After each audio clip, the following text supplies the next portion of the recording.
Hello friends, welcome back to Arnav's travel diary. Well, I hope आपको मेरा पिछला vlog अच्छा लगा और ऐसे ही कुछ और भी व्लॉग्स मेरे हैं जिस पे मुझे कंटिन्यूसली लाइक्स, कमेंट्स और शेयर्स का इन्फॉर्मेशन आ रहा है। I am really liking it for all the love you are sharing. और आज इस व्लॉग पे मैं आपको कहाँ लेके जा रहा हूँ? वेल, ये मेरे लाइफ का पहला लॉन्च इनवाइट है as a YouTuber.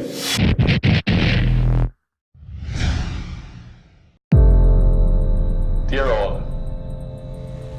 today we're closing a sad chapter. But a single chapter never tells the whole story. Today we have been given the chance to continue the story of KTM, and we will do so responsibly.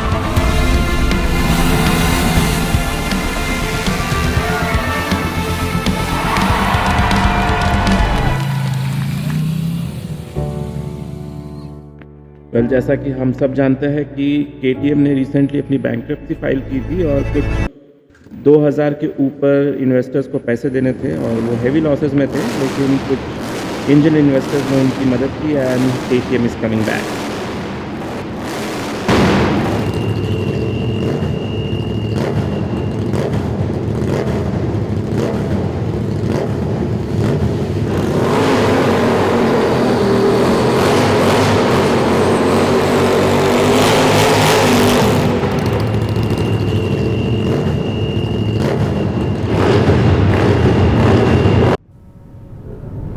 Well, ये बात भी बहुत कम लोगों को मालूम है कि KTM is one of the top performing teams of Dakar rally and every other rally, क्योंकि इनकी बाइक सबसे ज़्यादा एजाइल, सबसे ज़्यादा फास्ट, सबसे ज़्यादा लाइट वेट और सबसे ज़्यादा पिकअप ओरिएंटेड होती है।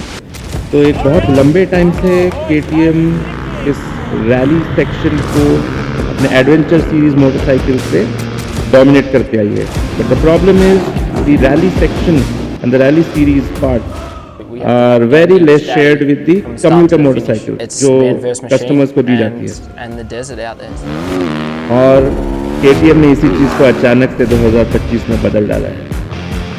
It's not just you need a team behind you, you need the support of teammates, and of course also with my brother we are super close and we've been training together for many years, and now to be all in the same team will be something I think spectacular, and we will try to get KTM back on the top step of the podium.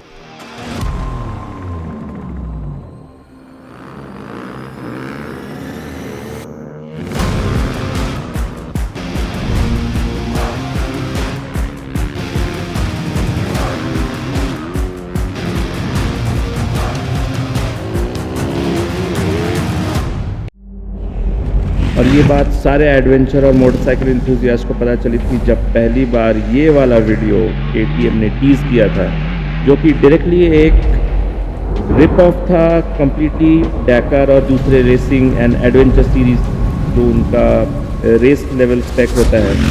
पूरा का पूरा निचोड़ जब एक consumer motorcycle पे निचोड़ा जाए तो वो कैसा दिखता है, वो KTM ने एक छोटे से टीज़र में दिखाया था।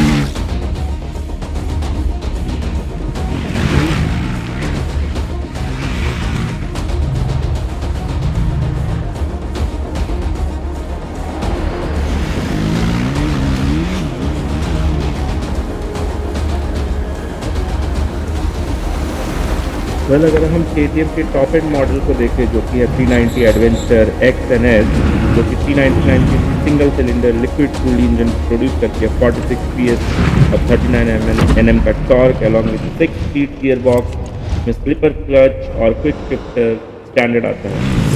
ये इलेक्ट्रॉनिक एड्स भी देती है जैसे कि क्रूज कंट्रोल जो कि टॉप मॉडल में आएगा, switchable cornering traction control and cornering ABS जो कि नॉर्मली आता ही है।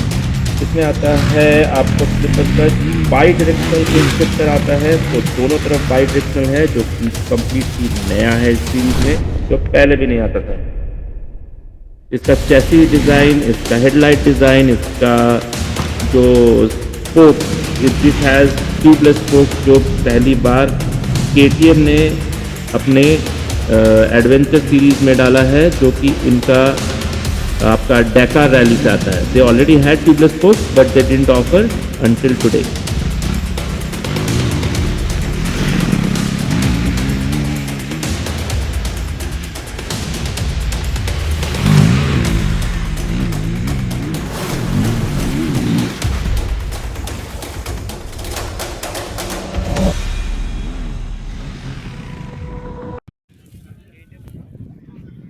वेल ये सब तो हो गया बाइक के बारे में, बाइक की कंपनी के बारे में, बाइक की हिस्ट्री के बारे में, बाइक के करंट सिचुएशन के बारे में और कंपनी के बारे में। लेकिन बात यह है कि ये तो एंड ऑफ द डे आपके और मेरे हाथ में आएगी, हमें ही चलाना है, हमसे ही बिजनेस आएगा इनको।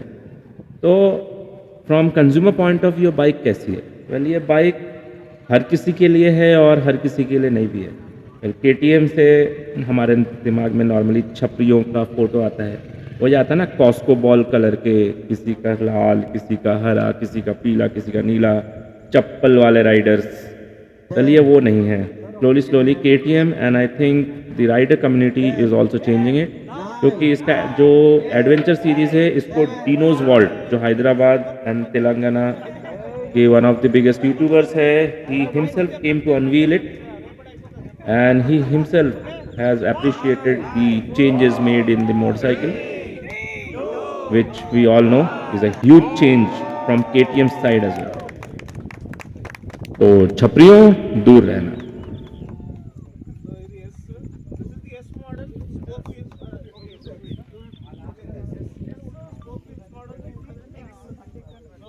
वेल इसमें 3 मॉडल आएंगे एडवेंचर में। एक आपका है 250, एक आएगा 390S और एक आएगा 390X। इसमें से एक जो स्पोक व्हील्स है which is the top model, सिर्फ उसी में क्रूज कंट्रोल आएगा। In case you are confuse about cruise control and all, तो वो सिर्फ टॉप मॉडल में आता है, बाकियों में स्टैंडर्ड फीचर है।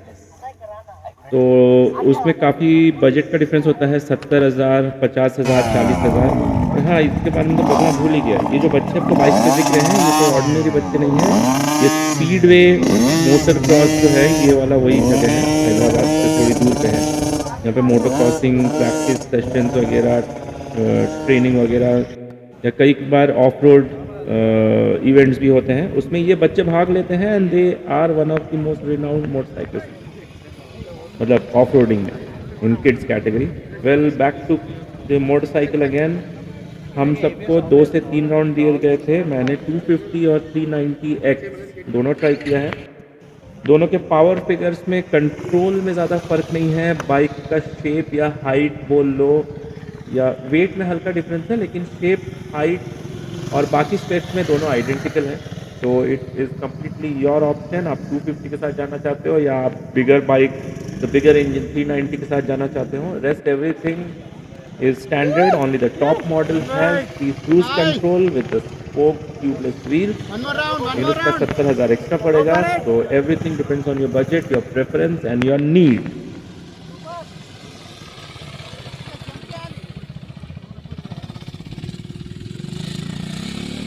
वेल अगर ऑफ रोडिंग कैपेबिलिटी बोलूँ तो मैंने पिछली मोटरसाइकिल भी चलाई है इसकी, तो इसमें इसके काफ़ी कुछ चेंज हुआ है। जैसे कि आप देख रहे हैं, I started with 250 and later on I move to 390।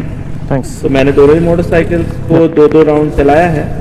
तो डायरेक्टली 150 से 390 और 250 में शिफ्ट होना, वो भी KTM पे, बड़ा अजीब सा फीलिंग था। मुझे तो लग रहा था ये गया, मैं वो गया, मेरे को तो लग रहा था मैं अभी जाके झाड़ में घुस जाऊँगा। तो these motorcycles are that powerful, जिसकी आदत डालनी पड़ेगी if you are thinking to buy. तो and if you have already bought or you are going to buy and you are going from any other motorcycle कि मैं तो चला ही लूँगा, नहीं, ये completely different animal है, एक अलग ही किस्म का कुछ है, तो इसकी आदत डालनी पड़ती है।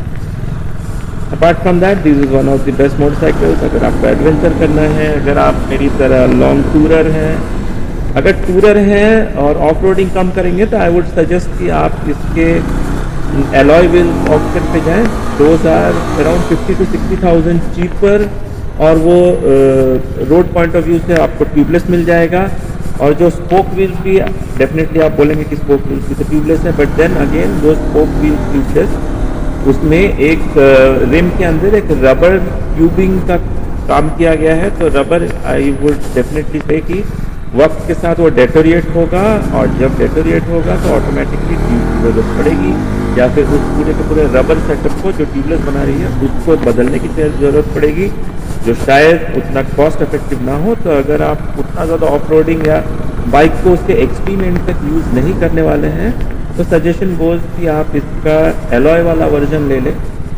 बाकी सब कुछ सेम है, बस वो जो स्पोक एंड एलॉय वाला सिस्टम है वो कम्प्लीटली डिफरेंट है। एलॉय में आपका लाइफ लॉन्ग वो पूरा का पूरा एलॉय पे आ जाएगा, no adjustment, no rubber stuff. बाकी तो देखिए आपका प्रेफरेंस है, मेरा प्रेफरेंस है। I like both the motorcycles, I like the alloy more, क्योंकि मेरा टारमैक पे रनिंग ज़्यादा होता है। I am thinking about buying it, I am checking other motorcycles, I have already tested it, let's see. तो अगर आपने मेरा व्लॉग यहाँ तक देखा है और आपको अच्छा लगा तो प्लीज़ लाइक कीजिए, शेयर कीजिए, सब्सक्राइब कीजिए। आप अगर आपको कोई सजेशंस है, कुछ कमेंट्स है, अगर कोई क्वेश्चंस है या फिर अगर आप कुछ इनपुट देना चाहते हैं तो कमेंट सेक्शन खुला है। You are welcome to do that and thanks for watching my vlog.